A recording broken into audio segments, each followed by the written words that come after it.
Boa tarde, irmãos. Boa tarde. Sinto muito feliz, estava até conversando com os irmãos aqui um pouquinho antes. Como eu gosto desses momentos iniciais, né? Antes de pregar.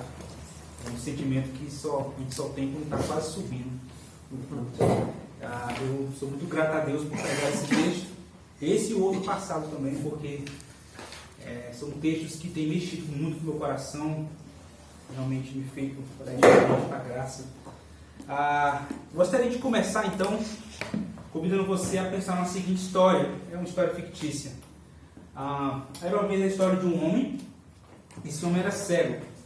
Ele recebeu um grande chamado, mesmo não podendo enxergar.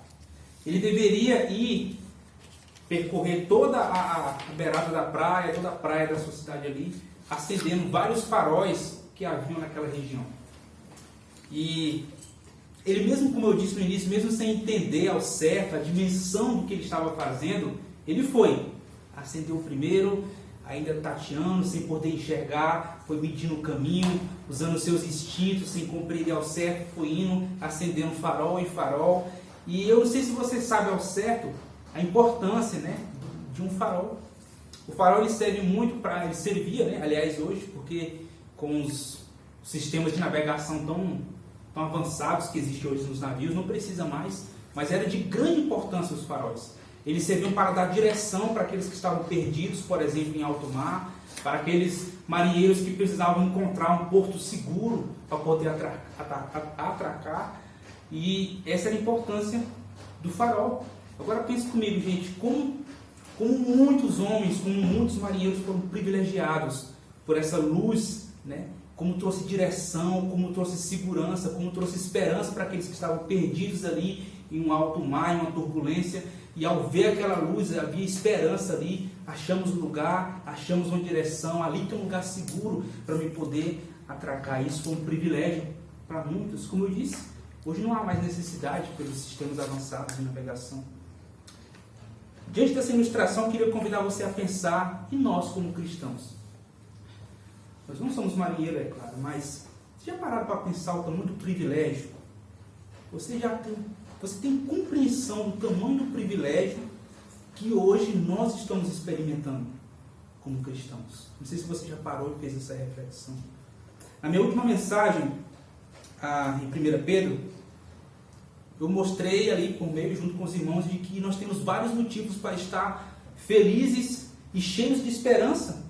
Lá do verso 6 ao 8, se os irmãos lembram bem, Pedro ele está convidando os irmãos a adorar a Deus e mostrando que, mesmo em meio a todas aquelas tribulações e turbulências, e o contexto da carta é justamente isso, o público ali de Pedro passava por muitas tribulações, muitas dificuldades, mas eles tinham mais do que motivos suficientes para estar louvando a Deus.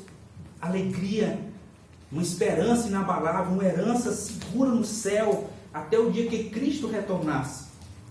Mas antes que o Senhor retorne, eles precisavam saber como viver nessa vida, como viver nessa terra. Ou seja, a esperança era firme, a alegria era inabalável. Mas e aí? Enquanto Cristo não volta, como eu devo percorrer a minha caminhada cristã aqui nessa terra? E lá Pedro vai dizer que eles passavam por várias tribulações.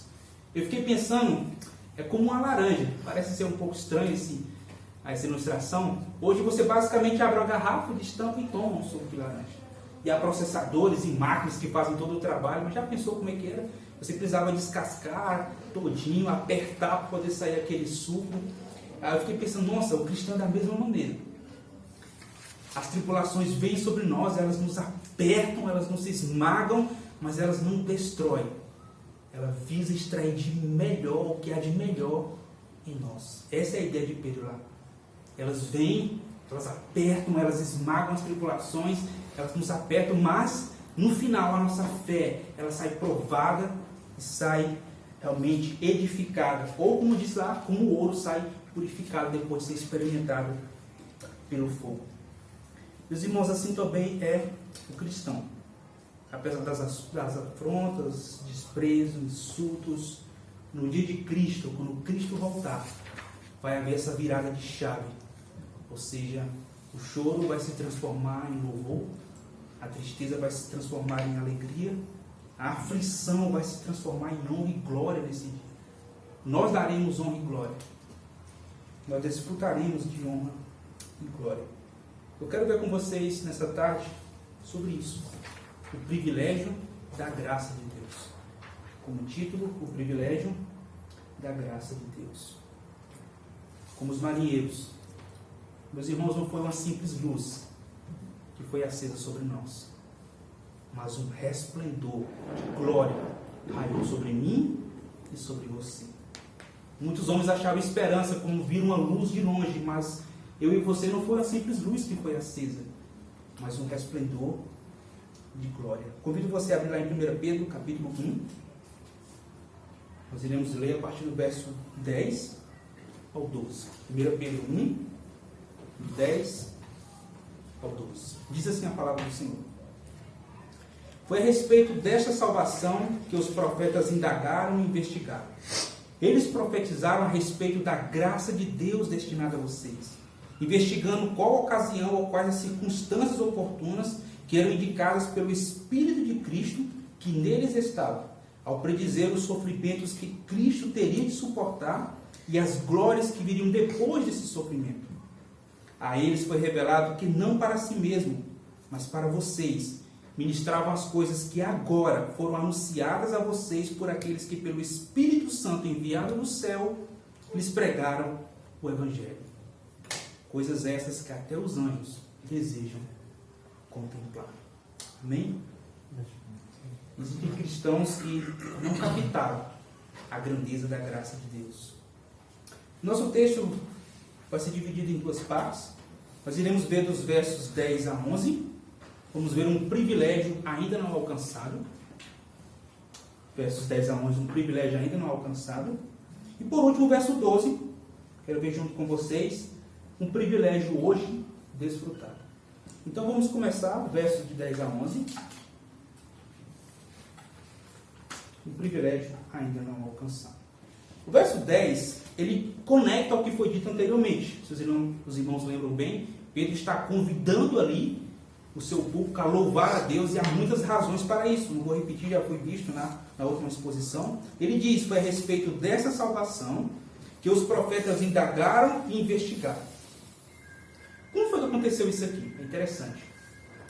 No ato de profetizar, observe a continuação do verso 10, diz assim, eles profetizaram, ou seja, no ato de profetizar, no momento da revelação dada a eles, eles tentaram entender, tentaram buscar e compreender que grande salvação era essa. E essa é a ideia, buscar entender por meio de uma investigação. Segundo os comentaristas, essas duas palavras aí, indagaram e investigaram, são praticamente sinônimos no grego. Elas trazem a ideia de um esforço intelectual, uma pesquisa diligente ou uma análise de fatos. Essa é a ideia. Eles estavam tentando entender quando, como isso ia acontecer. Então, meus irmãos, até mesmo os profetas, eles queriam saber sobre esse privilégio chamado salvação. O texto continua, e aqui a parte principal, vou já conectar para os irmãos verem, diz assim, eles profetizaram a respeito da graça destinada a vocês. Eles profetizaram a respeito da graça destinada a vocês. É como aquele homem cego que eu contei bem na história. Uma história fictícia, mas nos chama muito a atenção. Uma grande tarefa lhe foi dada, mas mesmo sem compreender a dimensão do que ele estava fazendo, ele foi. Não que os profetas eram cegos, não é isso que eu estou querendo dizer. Mas foi uma missão que foi dada para eles. E eles com os olhos olhando para a frente, com toda esperança, mesmo sem entender ao certo o que era aquilo que eles estavam anunciando, a grandeza do que eles estavam fazendo, eles iam. E foi um privilégio, meus irmãos, que eles não experimentaram. E hoje você e eu desfrutamos. Assim como aqueles marinheiros. O homem cego não viu a luz quando acendeu os faróis. Outros se beneficiaram da luz que ele acendeu. Se hoje você desfruta da paz de Cristo, saiba que isso começou lá atrás, lá no passado, veio caminhando, seus ouvidos ouviram do Evangelho, homens sonharam com esse dia, e hoje você desfruta deles. O verso 11 ainda vai mostrar o foco então de toda essa investigação, o foco de toda a sua busca. Acompanhe comigo Diz assim: eles profetizaram a respeito da graça destinada a vocês, investigando qual ocasião ou quais as circunstâncias oportunas que eram indicadas pelo Espírito de Cristo. Vamos parar por aqui. É interessante que a salvação não foi por acaso esse grande privilégio. Observe aqui que a sua busca e a sua investigação, tentando entender que grande privilégio era esse, já estava sendo direcionado por Deus. Deus já estava guiando a história, conduzindo esses homens no momento da revelação, e eles tentavam entender que grande coisa é essa chamada salvação, esse privilégio que hoje eu e você estamos desfrutando. Ó, meus irmãos, como é maravilhosa a graça de Deus. Não é à toa que, bem no início, Pedro diz assim: bendito seja o Deus e Pai de nosso Senhor Jesus Cristo, que segundo a sua grande misericórdia nos regenerou para uma viva esperança.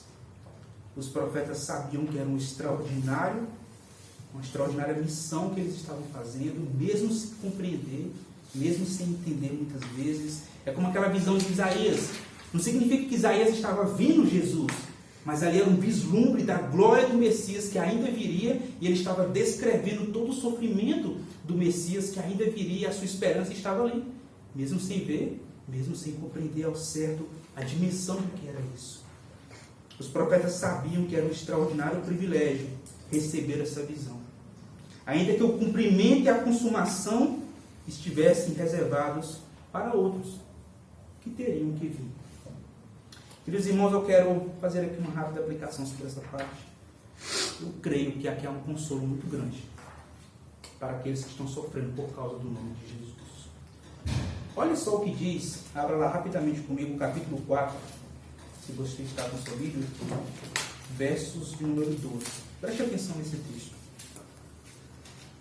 Amados, não estranhe o fogo que surge no meio de vocês, destinados a pô-los à prova, como se alguma coisa extraordinária estivesse acontecendo. Pelo contrário, alegrem-se na medida em que são coparticipantes dos sofrimentos de Cristo, para que também na revelação de sua glória vocês se alegrem exultando. Observe a sequência. Os profetas estavam investigando, tentando entender o momento dos sofrimentos e depois da glória de Cristo. Cristo trilhou o caminho de sofrimento, depois seguiu a glória. E aqui Pedro está, de maneira pastoral, chamando os irmãos: olha, não estranhe isso. Esse caminho de sofrimento que vocês estão trilhando também. Ou seja, saibam que no final dessa caminhada, assim como foi com Cristo, Ele foi primeiro, graças a Deus que Ele foi primeiro, não foi nós que fomos primeiro. No final dessa difícil caminhada, vai haver felicidade. Essa é a ideia. Se você ler 1 Pedro com atenção, você vai ver que Pedro está chamando os seus leitores de forasteiros. Vocês estão só caminhando, vocês estão só andando nessa vida. Vocês vão ser esmagados por vários sofrimentos, mas saibam que no final haverá felicidade. Não é por acaso que ele diz o seguinte no capítulo 1, bem no finalzinho do verso 8, ele chama isso de uma alegria indescritível e cheia de glória. Ou seja, no final da difícil caminhada cristã, graças a Cristo que foi primeiro, haverá alegria indescritível.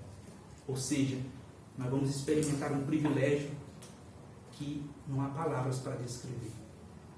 E a ideia é essa. Os profetas sonharam e experimentaram em momentos como esse. Olha o que diz Lucas, no capítulo 10. Se você puder abrir rapidamente, para ganharmos tempo, diz assim, Lucas 10, eu vou ler aqui enquanto isso você vai abrindo.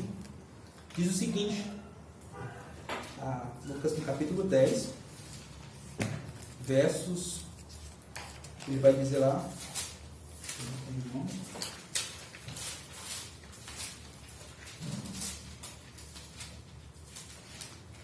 verso 23. E voltando para os seus discípulos, Jesus lhe disse em particular: bem-aventurados os olhos que veem as coisas que vocês estão vendo, pois eu lhes digo que muitos profetas e reis quiseram ver o que vocês estão vendo, mas não viram.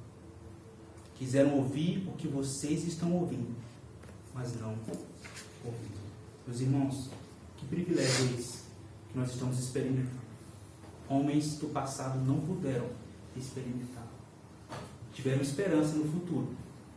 Mas o que eu e você estamos experimentando é incomparável. Por último, vamos ver o verso 12. Vai conectar então essa parte. Temos o privilégio não alcançado, agora o privilégio desfrutado. O texto diz o seguinte: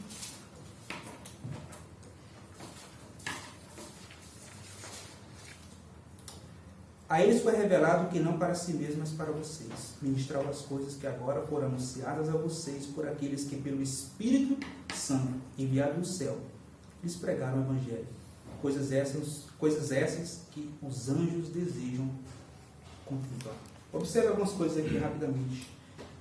Diz, a eles foi revelado. A eles quem? Os profetas. E está continuando. Fluxo de pensamento.